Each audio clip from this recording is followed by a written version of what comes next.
I'm back, baby. Welcome to another episode of the Swords and Sports Podcast.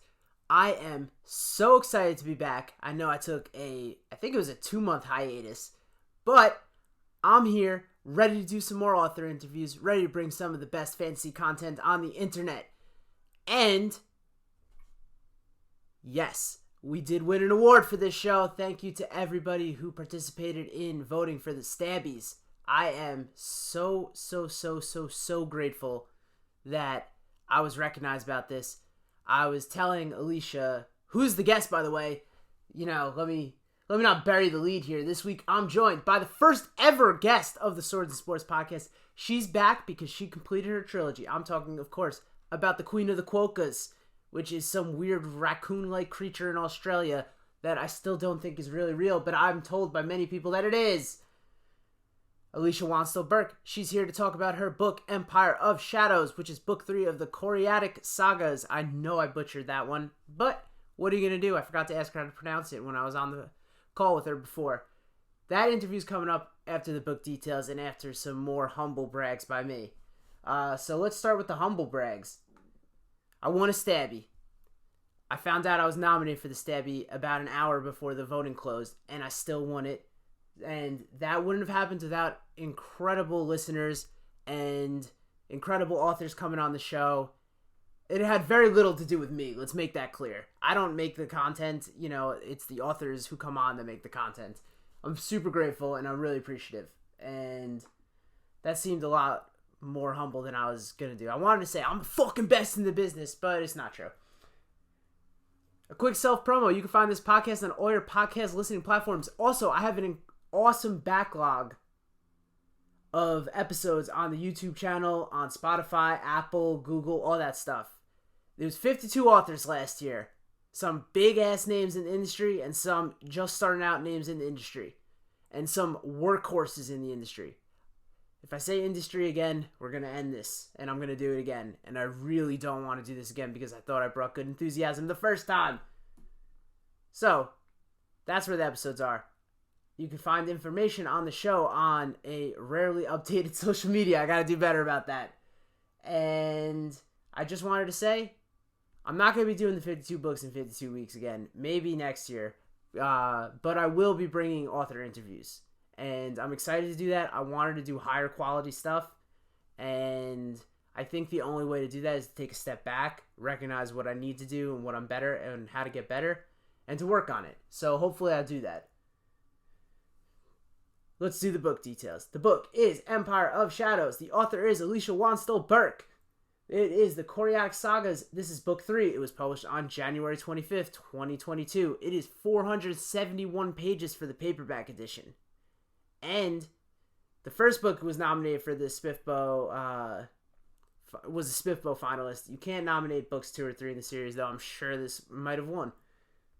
As a spoiler warning, this podcast contains spoilers for the following books: Blood of Heirs, Legacy of Ghosts, and Empire of Shadows.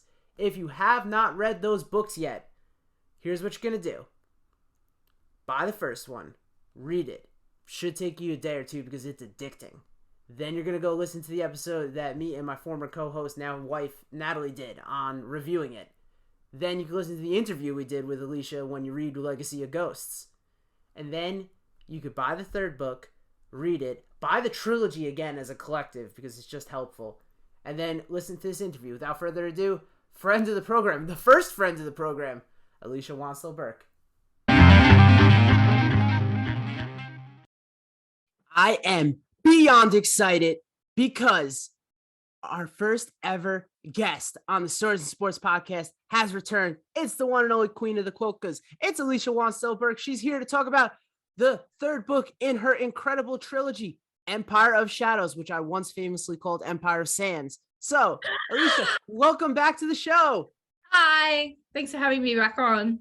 I kind of been too bad the last 2 times, so that's positive. Listen, this is actually your third appearance on here. It is. You were on Graham's interview for 0.5 seconds saying, I can't walk you through the audio or something like that. And I kept that in the interview because I liked it. I'm such a heckler. The poor guy, like I just wander in behind panels that he's doing, like for TBR Con. I was just wandering along in the background, like, hi. Nobody's paying any attention to me. So yeah, I'm annoying like that. Hey, it's working, right? Yeah, it does. It does. You just keep poking until people pay attention to you.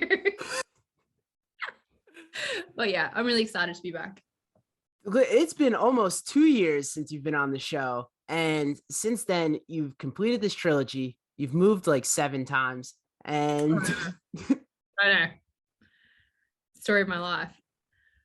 It was, I mean, in the middle of a pandemic as well, which was super fun to try and negotiate that. And being stuck in Australia for 7.5 months. Oh my God. Yeah. Are you stuck in a place that most people call like a destination vacation spot? Yeah. I mean, I was cool with it until it was like, okay, so I knew I had to go back to Australia to get my next visa. But because everything was shutting or had shut by the time I got there, I had to get permission from the Australian government to leave. Like normally you can just rock up to the airport, like I'm going on holiday, bye. No, but I had to like have a reason to leave. And in the end, my reason to leave was that I was going to be gone for more than 3 months. So they were like, okay, you can go. And then I had to get my visa so that I was allowed to get married when I got back, because if you're here on a tourist visa in the UK, you can't get married. So where you can get married as a tourist in Australia. And so there was all these things that I had to line up. And then I was supposed to be coming back again for Christmas that year. And it was like, look, let's just not go, because if I go, I can't come back. So we planned it all so that I was in Australia for Christmas with my son and with my family. And then basically as soon as he went back to school in the January, I flew out the next day. And I basically got into the UK a couple of days before they brought in hotel quarantine here. So I just slipped through the gate. Oh. So, oh my God. So man, yeah. The timing of that. It was hectic because it was gonna be like 2 weeks. I came over 2 weeks earlier than I was supposed to. I just moved all my flights and just left. So I had to get out when I did, otherwise I wasn't gonna get out. And yeah, because I mean I had a wedding to go to. Yeah, what was it? Your own wedding, right? It was. So for everybody who doesn't know, Alicia's married to Graham Austin King, winner of the BBYNA 2021 Novel of the Year. Yeah, it's up. Look, there it is. There's the award just there. Is that it? Really? Yeah, it's actually really hard to see because it's glass. It's etched glass. So from a distance, it's like a piece of glass, but it's got all the, and he walks around the house and he's like, I don't want to do that because I'm an award-winning author. That's a smart thing to do. I mean, like that doesn't work here. You don't put up with that shit? No.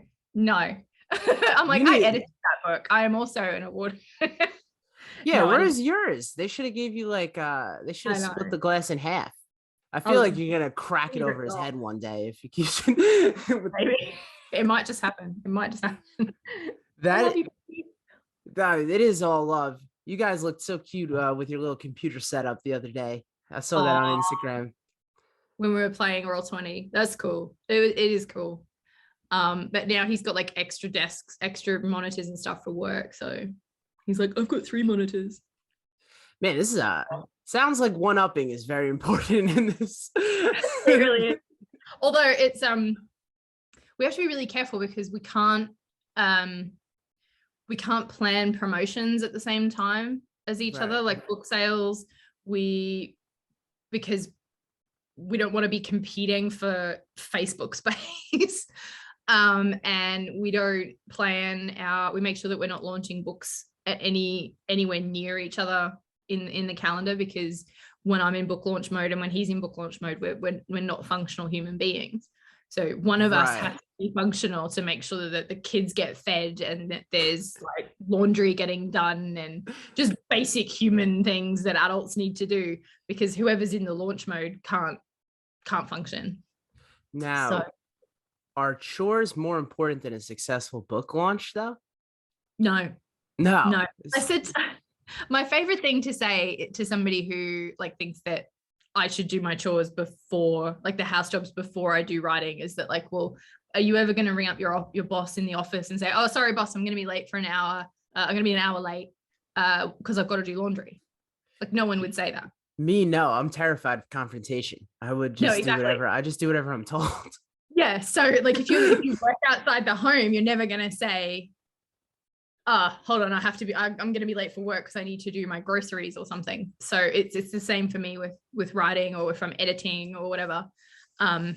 Nothing gets done until I've done my work, and then I can do jobs like that. You have to look at it, especially when you work from home. You can do it in your pajamas, but you have to like turn on the work brain, be like, okay, I'm working now. Otherwise you'll just watch documentaries all day and eat chips. Which, let me tell you, is fantastic, but it's not great for productivity. No, unless you're in the research phase, which I'm kind of in the research phase at the moment for my next book. So I spend a lot of time watching documentaries and just sort of mucking around on podcasts, listening to podcasts and stuff like that. And I'll just have podcasts going while I'm doing house jobs. And that's building a story in my head. And then I can and then I'll get to a point where I'm ready to start writing stuff down. But I'm not writing anything at the moment because I'm going to Australia in 19 days or something like that. So I'm not going to get anything done until end of April for sure. Very exciting. I feel like the difference between you and most people is most people never get out of that research phase and actually, do some work. You, on the other hand, you got to complete a trilogy. I do. Oh, thank God it's over. I think I started writing as in 2014. Holy shit. Yeah, it's taken a while. The first two books took from start to finish, dates wise, took 4 years each, but they overlapped each other. But in that time, I've had 3 surgeries on my hand, 2 surgeries on my ankle. Jesus Christ, you're like moved to another country, got married. Life has changed in 6 years, hasn't it? Been through an entire pandemic. Well, still kind of in it. Yeah. We've been living through history. I'd really like to not live through history for a little while. That'd be nice. Listen, you gotta make the history. That's the thing. Yeah, that's true. Okay, fine. And you are a Spiffbo 5 finalist. And how are you still in touch with anybody from the old gang? Oh yeah, we still have our chat that we started way back when we were announced as finalists, and we still shitpost to each other all the time. Even things like covers, like, hey guys, what do you think about this cover? And we can come back here, I'm not really sure about that one.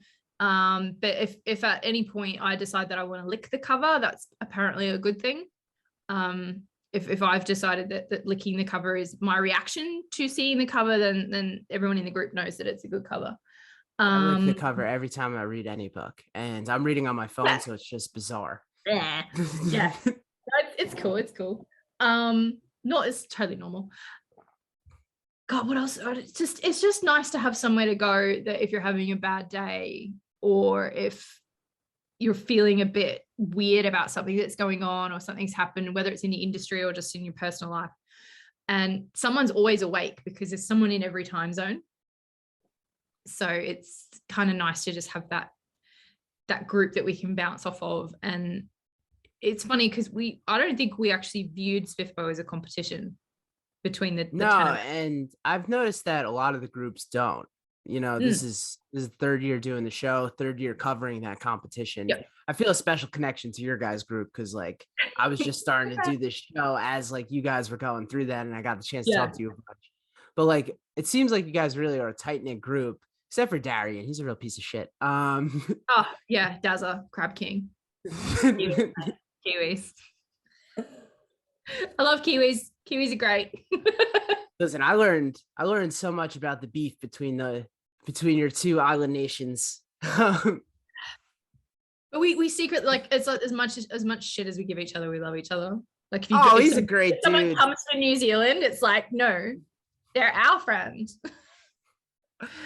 So yeah, no, it's true. But it's just been cool to see like series that started as well with Spiffbo grow into, you know, their completed selves, and authors doing new things and being able to share in everyone's success together, because it's a lonely business, writing books, and you don't want to live in an echo chamber where everyone just tells you how great you are, but sometimes you just need someone to tell you that you're good, like maybe not great, but just you're good, you're okay, keep going. I know that it's hard, just keep going. So You're not it's just a good, valuable Alicia. resource. You're great. Thank you. Sometimes I really don't. I really had huge doubts about Empire. But the people have spoken. You got a tweet from Mark Lawrence saying, check this series out. I loved this series for Spiffbo. Yeah. And that's a huge deal for me. And like having the authors that have done cover quotes for me, Juliet Marilia, who has done cover quotes for all 3 books, but has the front cover quote for Empire.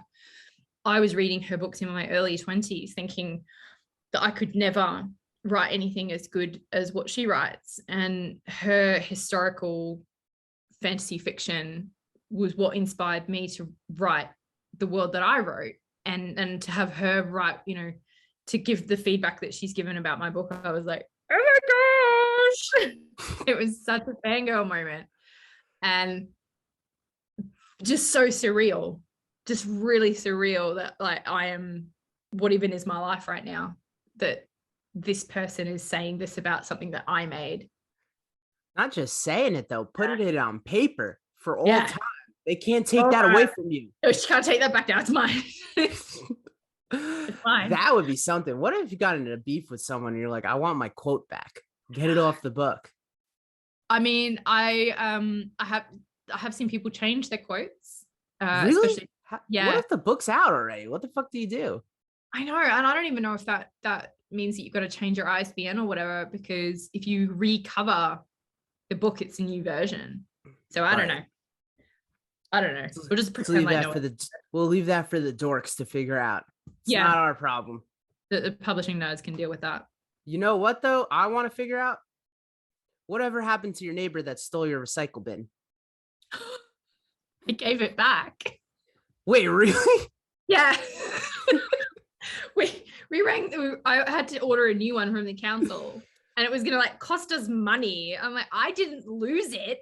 It disappeared. I mean, you don't lose a bin unless there's a storm and the bin rolls away. Right. Because they're like the wheelie bins, right? Like, so they've got like the shut lid and wheels on the back, but they're completely useless when they're empty and they're in a storm. They'll just fuck off down the road.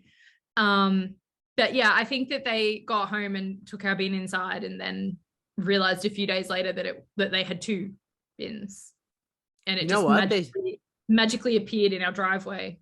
They saw your tweet and they were like, "Oh shit, she's on to us." Yeah. Did you know what neighbor did it? Yeah, it was that way. You knew when they took it. Right on it. Our bin. Well, I think you might want to be more specific, because if you just read our bin, I don't know if anyone's gonna know whose that is. I can go and track it down. They're gonna be like, I wrote that. That's my terrible handwriting. So, but no, we got it back. I was just apoplectic because I had to pay for a new bin, but then luckily the new bin came, like, you know, the old bin arrived and reappeared, and then I could cancel the other one, so I didn't have to pay for an extra bin. You know, but this is the exciting life of being an author who works from home, is that you can't let that kind of shit go. You gotta press charges. We gotta be chopping off hands. Yeah, that's why we have the sword on the wall. See it. So people can see it out the front window and they're like, oh yeah, we're not gonna fuck with them. Don't cross you guys. You'll get your hand cut off. Don't be a thief, man. How about that? It's like Game of Thrones in here, man. Eye for an eye. Eye for an eye. And if you guys are on the one-up thing, you take off a hand, Graham might take off a whole arm. Yeah. No mercy. You'll just wake up that one day. Oh God. That'd be awkward when your neighbor steals your recycle bins. Are you worried? because you're having the two of the most prominent accents in the world combining. Are you worried that you're going to have some hybrid English Australian accent and then you're going to be totally impossible to understand for Americans? Yes. Apparently my stepdaughter, the older one, was asked at school the other day if she's Australian.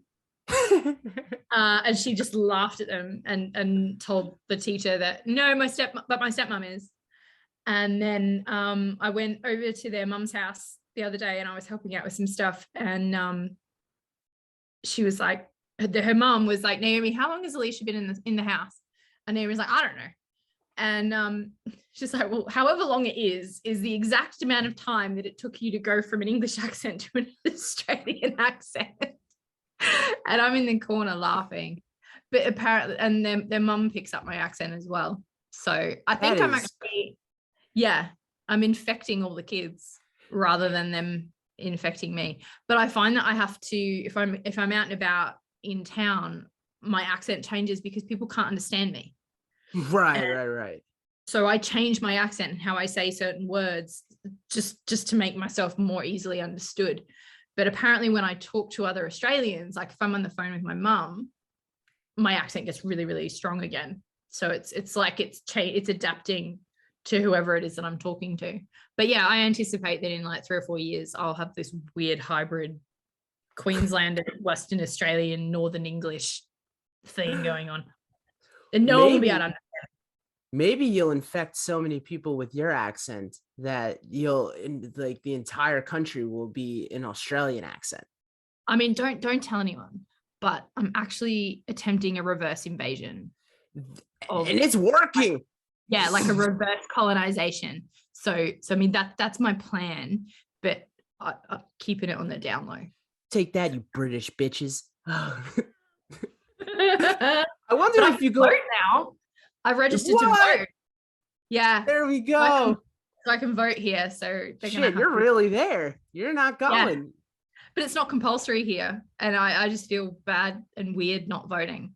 It goes against my, I don't know, my nature as an Australian to not vote. So I'll be voting. There you go. That's how you participate. That's how you become a resident of somewhere, I guess. I don't know where I was going with that. I wonder when you go back to Australia, if they're gonna be like, wow, you sound so English, so poshy.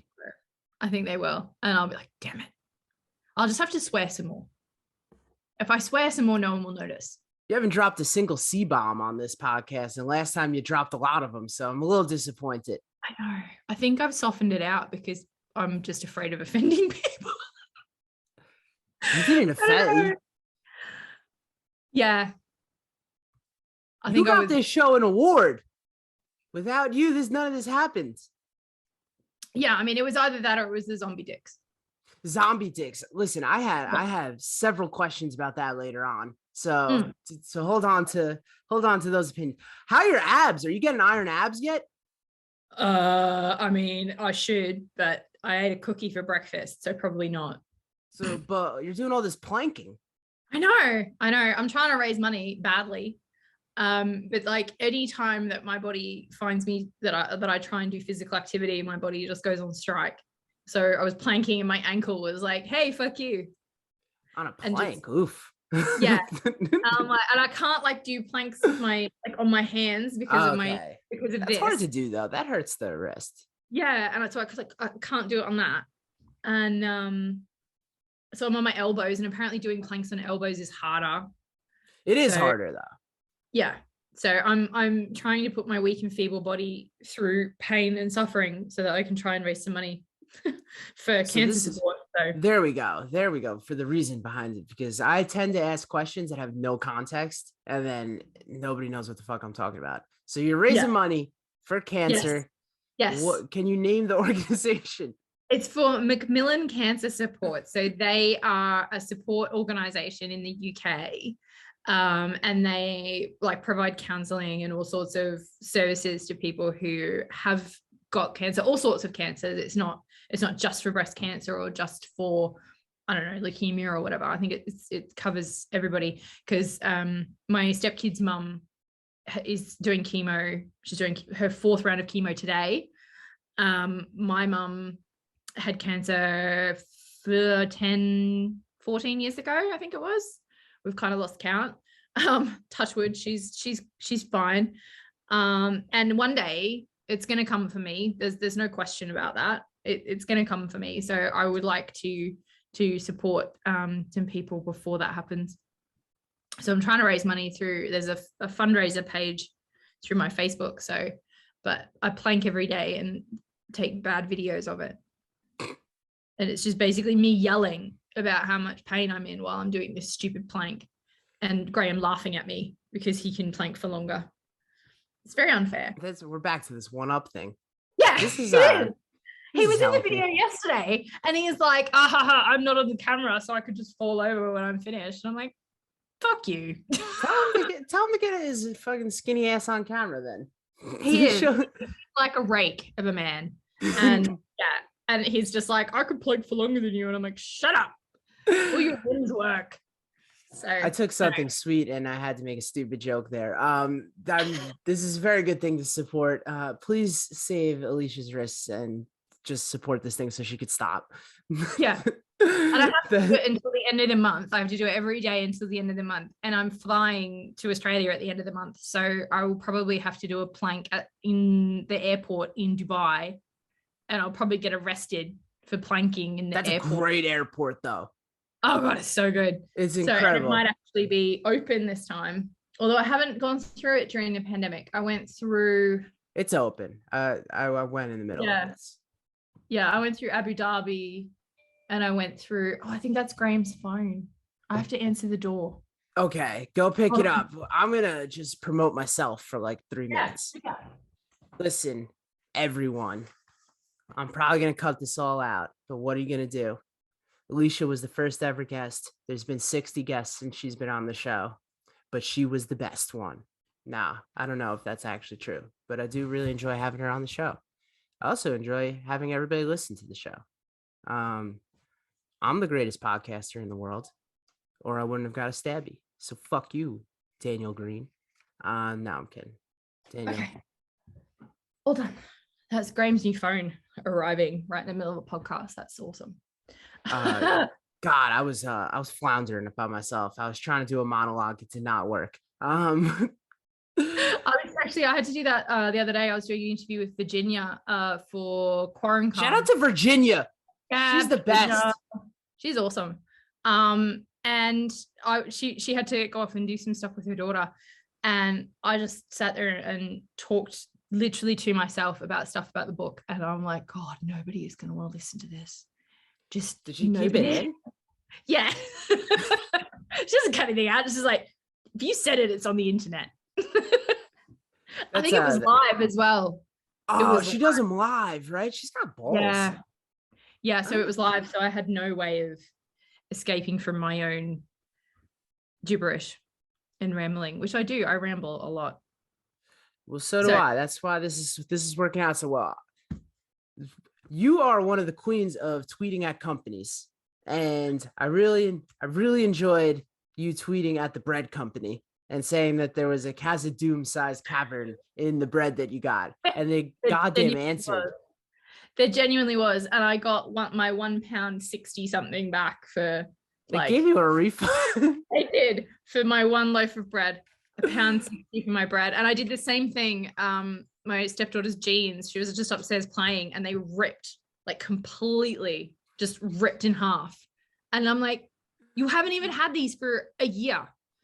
And I didn't care how much they cost. I'm like tweeting at the company, and I'm like, how do I get my refund for these jeans because they're under 12 months old? And they're like, oh, okay, we'll send you one. Like, shaming companies on the internet works. That's what I was gonna say. People say, oh, what are you gonna do? Like, everybody just has Twitter fingers about everything, but it gets stuff done. That bread guy answered you. Yeah. And it's also that it's one of the main ways that some companies actually deal with customer service now. So it's not just, okay, I'm trying to shame you on the internet. It's like, I'm genuinely, this is the only way I have to contact you, and I would like an answer, please.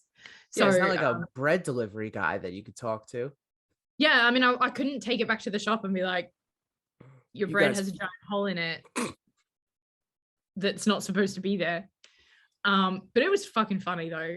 Like I opened up this, it looked perfectly fine on the outside, and you opened it up and there was this huge air bubble that had gone through the middle of the bread. And I'm like, can't even have fucking toast. Are you positive that someone didn't just scoop it out of there? They might have. That's a lot of effort though to go to just fuck with my day, just scoop out in the middle of my bread loaf. And I was trying to be all like, it was like a nice little bakery loaf.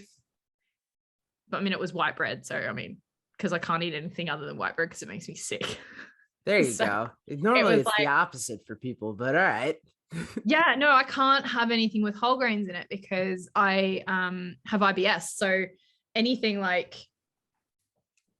any whole grain, any whole meal is just like poison. I had a wholemeal bread roll once and I was sick for 3 days. What? I know. And everyone's like, oh, it's so healthy. You should be, whole grains are healthy. I'm like, for you, they are. For me, they are not. Well, I mean, I guess if you're sick for 3 days, you're not eating. So that is a good way to lose weight. Yeah, that's true. Force yourself to get sick.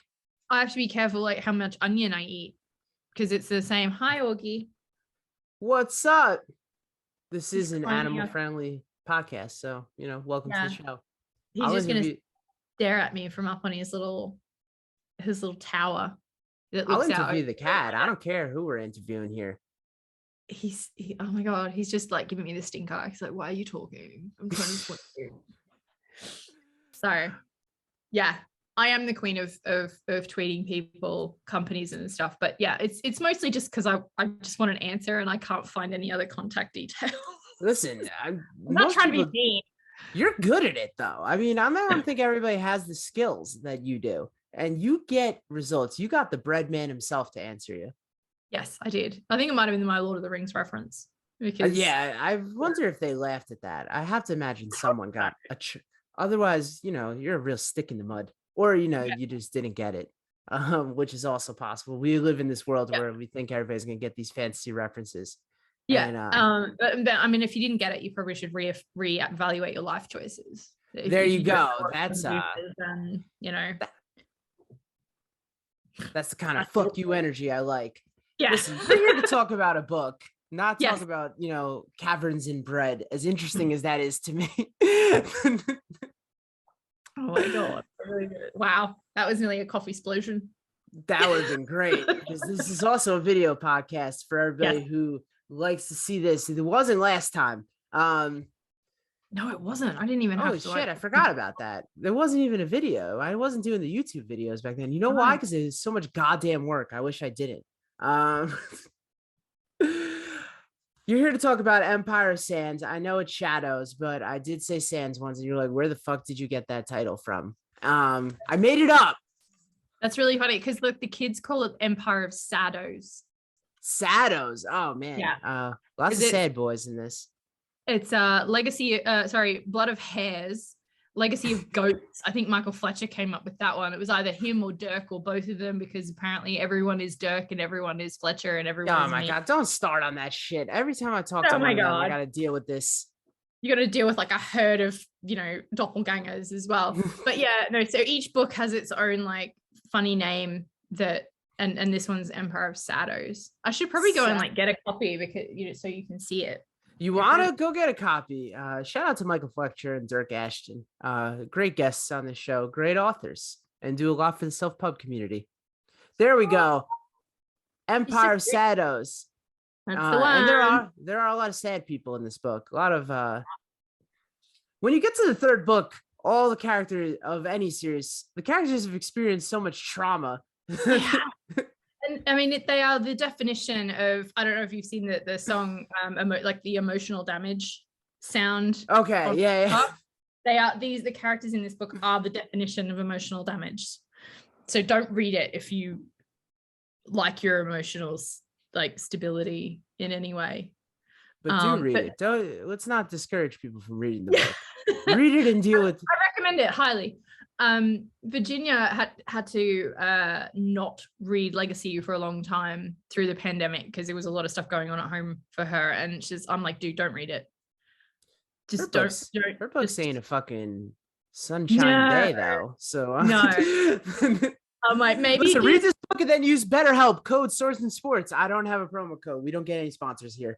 But yeah, no, I was like, maybe just wait until you're in a little bit better of a, emotional headspace, because Yeah, Virginia had a hard legacy year. legacy ends on quite an emotional gut punch, and you basically pick up in Empire immediately afterwards, like within minutes of the end of Legacy of Ghosts is the start of Empire. So if you really enjoyed the emotional damage of Legacy of Ghosts, you will really enjoy Empire of Shadows. Listen, I really enjoyed it. My Great. first question: why is Selin still such a bitch? That's just how she's made. No, if anyone hasn't read the first two books, they're going to find this incredible. Oh yeah, spoilers warnings, of course, but that goes without saying. I was going to mention that goes without saying at this point. It's the third book, so I recommend reading the books and then listening to this. But she's just gone through so much in her life, and it wasn't until I was getting towards the end of actually writing this book that I realized that what starts out as a story about two young people is actually the whole story doesn't exist without Selin. It, like, none of it happens unless she makes the decisions that she makes 20 years ago. And where we start with Leiden and Ran is them living in the aftermath of her decisions. And it's not until we get to Empire that we actually start to see who she is on the inside. And that's why I wanted to show she's a point of view character in this book, where she's not in the first two, obviously. And I needed to there's so many people in reviews who are like, I don't understand why Leiden's mum's such a bitch, blah, blah, blah, blah. And I'm like, you're not meant to, because this is written from the perspective of a, I don't know, 13-year-old girl, and then a 17-year-old girl who doesn't understand why her mother is the way that she is, because her mother's never told her, and her mother doesn't understand the way that she is. Her mother has no real concept of why it is that she feels the way that she does and why she makes the decisions that she makes. And it's not until you get to Empire that you actually get to see inside her head and go, oh, fuck, that's a bit shit. Listen, it makes sense as the book goes on and we learn more. Yeah. I'm also one of those readers who initially said that. I think I said that on the first review of the book. Why is she such a bitch? And but then again, what 13 to 17-year-old thinks that their mom is great at all times? No, exactly. And it's that awful push-pull of I understand that this woman is trying to be a good parent, but also she's damaging me at the same time. And I need to find a way, as from Leiden's perspective, of how do I fucking walk between what my father wants me to do and what my mother wants me to do and get to where I want to go. And yeah, none of it makes sense until you get to book 3. Sorry. Listen, go listen to the first episode of this and then listen to the episode before that, and the whole trilogy has been covered by this show. Yeah, exactly. So it should be, you should be up on it by now. So, but yeah, it was not having her as a point of view character wouldn't have punched as hard the third book. Like, that had to happen. My editor was like, you're just going to make people have sympathy for this character that they hate. I don't hate her. There are people who have literally messaged me and been like, I despise this woman. And I'm like, I'm so sorry for when you read book 3. I would say she might be the hero of this story. Yeah, I mean, she certainly, I remember the first time I heard the phrase, everybody is the hero of their own story. And that was the moment that I understood this character, because everything she does is because she feels that it's the only way to get where she needs to be and to do the things that need to be done, like protecting herself or protecting her daughters or whatever it is that she's doing. She just does it really fucking badly. Because she just doesn't know any better. And we get to see in Empire her people from her past, and you start to get an understanding of why it is that she is such a mega bitch, because she doesn't have good role models. She's got fucking terrible role models, people who left her to suffer through things that she should never have had to suffer through. And her only way of trying to protect Leiden when Leiden was younger was to just be angry at everything and fight everything. And she just was so afraid all the time. And so much of what Semen does is because she's afraid. Right. And you know what? She should be, especially doing the shit she's doing. How good has she gotten at sewing? You know, I think they say what? You got to put 10,000 hours into something to be a master. I mean, she's got to be close. She's not, and she's also not taking on an easy sewing job. No, I mean, it's not like she's just fixing some holes in some socks either. She's so gruesome, but she's just so bloody minded towards like, this is where I must achieve this goal. I must achieve this goal, and I will do anything to get to that point. And I mean, I've met people like that, and they're terrifying. And you've met people who have sewed steel weapons into reanimated dead people's hands. Yeah, it's a hobby of mine to hang out with people. You need new friends. Really do. No, but I mean, no joke. Like, my mom is a A&E, like an ER nurse. She's retired now, but I was working at the hospital where she was working. I was working there as a cleaner, and there was no one else to help because it was this tiny country hospital. I was on shift the same day as her. She was like, "Can you come and help me?" And I'm like, "What?" She's like, "Well, you know what you're doing. Come on, come and help me." And I literally had to hold a guy's scalp together while she stapled it. Ugh, come on. And I'm like, it's moments like that where I'm like, my mom is so much cooler than me. She's seen so many, she's seen like actual dead bodies. She has like literally kept people alive with like those air pump things, you know, when you see them like keeping people alive, like literally pumps, she's squeezing, she's squeezing air into somebody's lungs to keep them alive. And I'm like, that is a level. Tweeting at bread companies. I'm tweeting at bread companies. That is a good level of coolness that I will never achieve. So, I have helped staple some doing the Lord's work there. Yeah, it's important. But yeah, Semen, she is an expert at skin embroidery in a way that most people really shouldn't be, and it's a little bit disturbing. And she's just like, I just need to do this. This is where I need to be. This is what I need to be doing. I'm like, you scare me. And I'm scared that you came out of my brain. That is the alarming part there. You know what though? Say what you want. Some people could be bad at this stuff. Imagine being like, you know, having all these screwed up thoughts and just being like not a finisher. Like she at least gets shit done. Yeah, she is terrifying in that bloody minded determination that no matter what happens, she's either going to do it or she's going to die trying. And I appreciate that about her, because I've realized through my son's diagnosis of autism that I am also autistic, and it explains so much about how my brain works and how my emotions work. But being somebody with massive crippling anxiety as well, I live in a world where I'm just so scared of doing anything, and to write a character who's just like, yeah, fuck it, get it done, was weirdly empowering. And I'm like, maybe I could be a bit like that, just without the skin embroidery. Well, maybe you could do that too. If your neighbor takes those recycle bins again. It might happen when they least expect it. So look out, motherfuckers. Ching ching. Another selling question. Back pain is the worst. Do you think it was worth having the power of a god and having to deal with a sore back? Because I'd be like, I'm good on that. Yeah, that definitely came from my experiences of chronic pain myself. And that you just, as much as you just want to sit on the couch and just be like, fuck it, I just don't want to do anything. You have to get up. And like, I was driving the kids home from school the other day, and because I was doing all that planking and my ankle was fucked, and I'm driving and I'm like, I have to do this. I can't just be like pull over and be like, nah, I'm done. I mean, you could, just the kids are walking. Yeah. Like 3Ks home.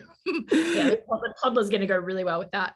But I just, you just have to keep going, and anyone with chronic pain will know how that feels, that it's just, you just have to keep going. And for her, I needed a way that her experience of this power was something so much bigger than anything that she had before. And the way that the biology works is that the power reservoir is somewhere down in your pelvis or lower abdomen, and your spinal column is the conduit to your brain, which is why you have to cut Nagaru's heads off so that they'll die, because that's how the magic controls them.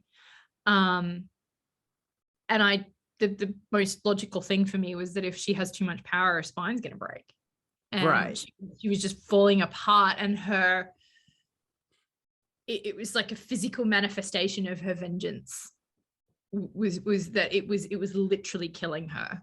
And if she just could, she was at a point there where it was like, I either have to do this or I'm going to die before I do it.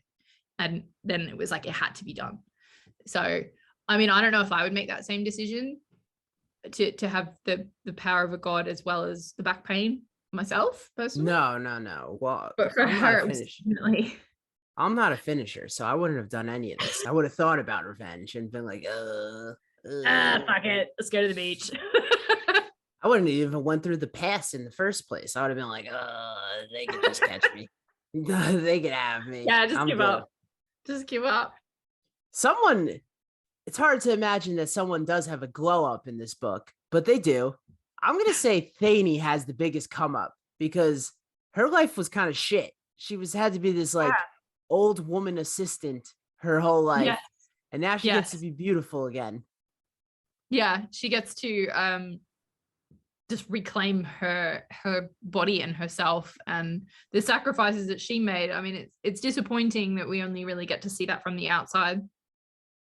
We don't really get to see her internal perspective on what that was like.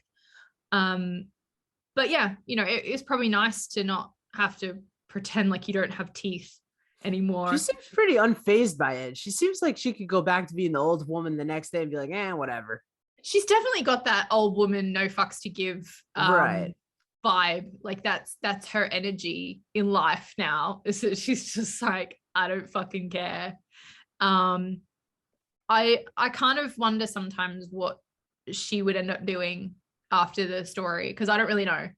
I don't really know where she goes at the end of the trilogy, but she turns back into an old woman. She goes, I felt more comfortable like this. Probably. And she's probably just goes and finds a hut somewhere and, you know, yells at kids to get off her grass. But yeah, she was, I loved her energy, and I loved her willingness and ability to just say what she thought, because she was protected by this glamour that the older a woman gets, the less we listen to them, which is really sad and tragic and needs to change. And it's like you hit your 30s into your 40s and you're just like, you know what, I'm fucking sick of pretending, and I'm sick of being polite for the sake of being polite. And I feel like that's where she got, where she was just like, you know what, these fucks don't listen to me anyway, I can say whatever I want. So she's cool like that. She was a really cool character to write, and it was nice to see her to not have to deal with back pain anymore. There you go. I'm sure. Yeah, this is becoming a theme. You know, Rand, besides having an awesome name, you know, he's got like the most will they, won't they's with, you know, some of these characters. You think like, there could be something there. And he kind of has it with Thane as well. But has he considered that Iridia, she might just be being nice to get respawned? I think he definitely crossed his mind. And I think that he definitely thought like, he didn't want her to think that she owed him something at the end of the day. And that, you know, that he was obligated to help save her from being actually dead, not half dead. And I think he grows up from being a kid who's quite selfish and quite indulged and entitled to being someone who's like, maybe I shouldn't be a dick, and maybe I should think about other people, what other people need. What if oh man, it's a big spoiler, but What if she just sucks when she comes back? Like that was the nicest she could be. Yeah. And she was pretty like catty as it was. And it's definitely alluded to that because of what happens to one of the other characters in from Legacy through to Empire, that being dead does things to you mentally that, you know, the person that you were is definitely not the person who comes back, because the whole process of dying and being dead changes you. So it's alluded how that to works. that maybe the person that Ran knows isn't the person that her family would have known when she was alive, and that she's perhaps different to, you know, in that way. So I don't know. I don't think she's going to put up with any of his shit. She never has. So well, what if, I mean, it's not like he could do anything about it now. He's got no leverage. No, exactly. He's completely stuck. Kid can barely defend himself. Yeah, I liked their story. And there might be scope for a bit of a standalone with that. I haven't really decided about what happens with them when they after the end of the story. I'm not sure yet. Just let them have a happy ending. One person. One. All right, this is probably the grossest question I got on here. But you know, this is the show we're on. What's the Morati's obsession with semen? Like, what's wrong with a little blood? Like, why are they like it has to be cum? I know, it sounds like fucking what? You want what? She was very unimpressed. But again, it for me as purely from a story point of view, it had to be something that she was definitely unwilling to do, because it has to be a sacrifice, right? So I mean, she'll kill. She doesn't fucking care about killing. She'll kill someone because they woke her up. She'll kill someone because they looked at her the wrong way. She doesn't fucking care. So for her, death and murder isn't a sacrifice. It's just a means to an end. So whether or not the Morati are actually obsessed with cum is another question, but it's definitely, in her particular circumstance, she needed to do something to earn what they were going to give her. She needed to do something that was an actual sacrifice. So yeah. But I think she kind of liked it in the end. Now we're cooking. I think she was complaining. I mean, she was at first, but you know what? I think she got into it at the end. Yeah. On a less gross question, before I go back to the gross questions, did people really use wooden keys? Yes, that's Roman. That's very early Roman locks. I feel like something could go mightily wrong very easily with a wooden key. Yeah, so that was very early Roman locks were used with wooden keys and wooden tumbler mechanisms in the door. Idiots. Otherwise, it's like, you know. But then Romans also then very obviously they were an Iron Age civilization in their prime. Wasn't obvious to me. I didn't no idea. Yeah, Learning. So this is an educational podcast. Yeah. So the Roman the kingdom period, which came before the Republic, would have been Bronze Age, and then moved into the Iron Age by the time we get to the Empire part, where the Republic collapses and Octavian becomes Augustus and we get the first emperor. So by that point, if they were locking something, they were using metal. Okay. But yeah, at that time, most people were using wood for things. So, you know, if you needed to make a specific lock that would only open for a specific key or for a specific person, there were Roman locks. And what if you put the key in the wrong way? It would break. Well, it had it would have had tongs on the end that you've got to put in so that it matches with the tumbler. So it moves the tumbler. So it would have been a shape very similar to what we see in probably like Edwardian and Victorian keys. You know, you get like the key, it's got like the big tongs on it. So it would have looked like a key. So you would have put the right end in the hole. So if you didn't have the right shaped piece of wood, it wouldn't work. Speaking of end in holes, this is a number one podcast for dick jokes and fantasy books, and I would be remiss if I didn't keep the formula that helped win me an award. Let's do it. I've got them. I feel like I've done better jobs of keeping notes in my life, but I have one. The paint had once upon a time shown a rooster crowing beside a hen, or perhaps on top of it. It was hard to tell in the darkness. As faded and worn as it was, used to be a tavern, the Crowing Cock. That's a good name. Yeah. It was a good one. I think Merritt has the best joke here. Here we go. No, then let me show you some hospitality, Izord style. He grabbed at his crotch and grinned. Brilliant teeth, sharp like a wild dog's fang, shining through the dark stubble on his face. Merritt snorted a laugh and pulled her knife. No worries, Dickless.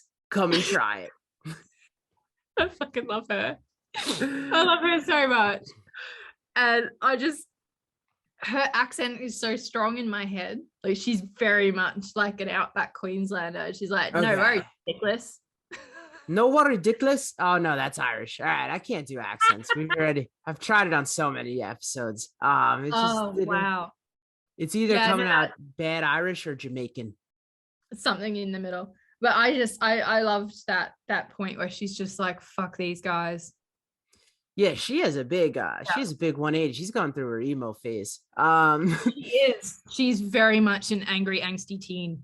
And for most people that results in like black eye makeup and like clothes from Hot Topic. For Merritt, it's like, mass slaughter. Yeah. I mean, to be fair, Leiden was about the same. They're a very stabby family.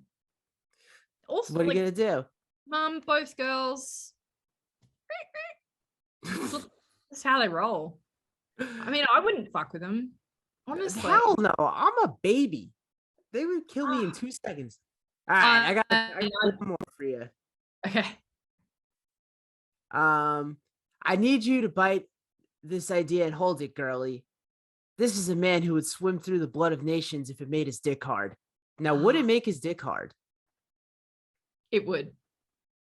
He is a monster. He's a genuine monster.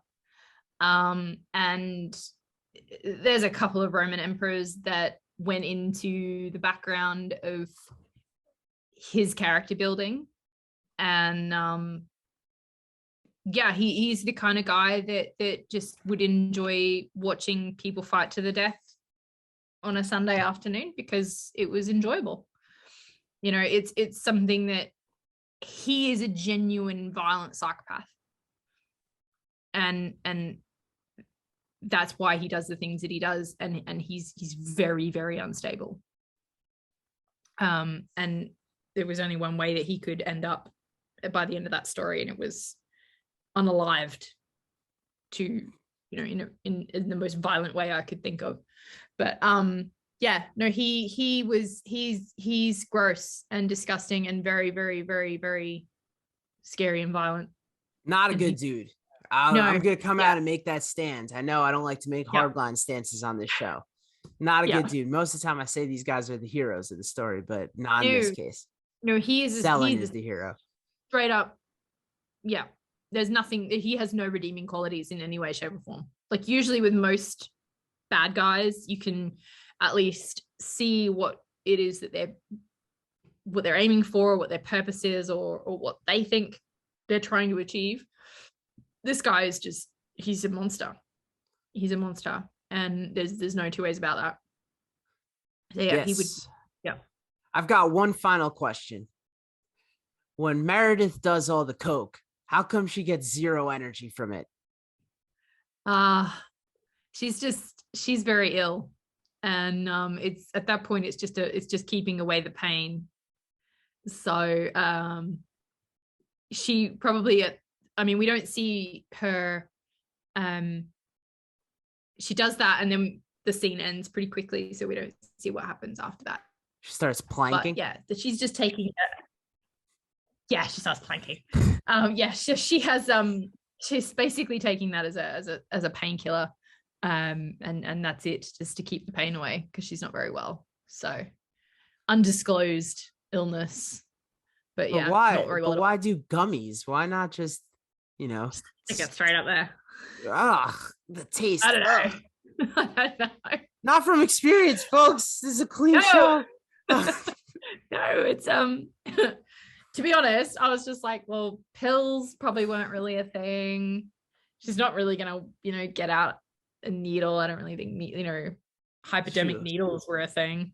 Shoot some speedballs. Yeah. No, it was a quick and easy way to get some painkillers straight into her system. That's like ends of the bag type maneuver. All right. Before we go too far, that's the whole interview. Thank you so much for coming on the show. Where can people find you? I am on Twitter, TikTok, Facebook. I have a website. Sometimes I blog, but not very often. And if it is a blog, then it's usually just brain vomit. I do have a mailing list, but I don't write very often. It's only if I'm coming up to a sale or a book launch that you'll hear from me on my mailing list. But yeah, Facebook, Twitter, TikTok if you want to see stupid videos. We do. Yeah, so there's definitely bulk stupid videos of me on TikTok. But yeah, that's it. And the books are all on they're all on Amazon, obviously. You can get all of them in print copies on any bookseller website, Waterstones, etc. And I'm not sure when the audiobook for Empire's coming out. It has the script's gone away to the publisher, but they haven't got back to me yet. So it's coming, just don't know when. Well, be on the lookout for that. I'm super excited for that. And I just want to say thanks so much for coming back on the show. Nobody ever wants to come back on after their first run, but you did. That's because they're sooks. They're sooky lalas, and they need to take a teaspoon of cement and harden the fuck up. Thank you so much for coming back on. Thank you for having me again. It was great. Alicia is a delight to have on the show, and I wish her all the best. I'm not trying to prolong this episode any longer because I did a huge announcement, and I have no idea what's coming on next. I have a few ideas of who I'm going to try to get on, but I will announce that as I know. So, keep on reading or something. Thanks for rocking with me, and I'm back. Peace.